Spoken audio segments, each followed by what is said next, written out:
Vive la liberté. Chronique de l'Association pour une constituante, www.pouruneconstituante.fr. Nous ne sommes pas en démocratie.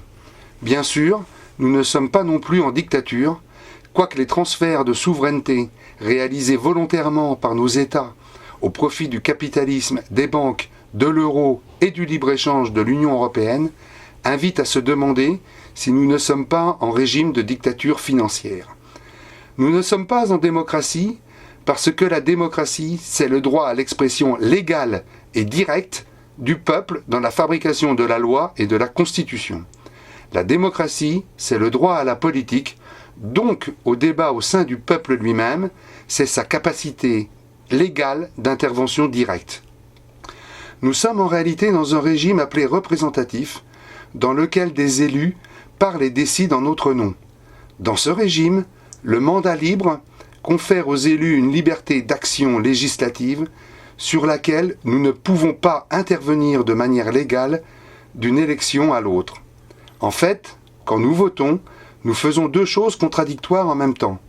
D'une part, nous exprimons un choix, souvent d'ailleurs le choix du moindre mal, mais en même temps, nous abdiquons toute souveraineté.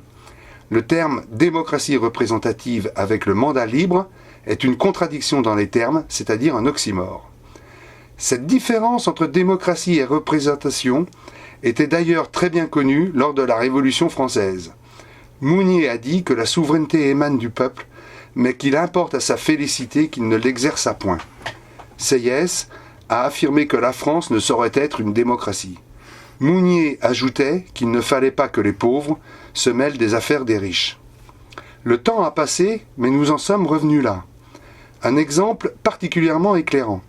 Les Français votent non au TCE, le traité constitutionnel européen, en 2005, mais une majorité de nos soi-disant représentants votent le traité de Lisbonne en 2008, qui reprend tous les principaux aspects du TCE. Il s'agit d'une véritable trahison de la démocratie, une forfaiture qui a pour conséquence que l'Union européenne est certes légale, mais illégitime. Pour l'immense majorité d'entre nous, le système représentatif à mandat libre est une expropriation de la politique. Nous pouvons parler d'expropriation de la politique exactement comme le capitalisme nous exproprie des outils de production, d'une partie de la valeur et du contrôle de la monnaie et du crédit. L'Assemblée constituante que nous appelons de nos vœux devra s'interroger pour remplacer le mandat libre par un autre mécanisme qui permettra l'irruption légale de tous dans la fabrication de la loi et le contrôle des élus.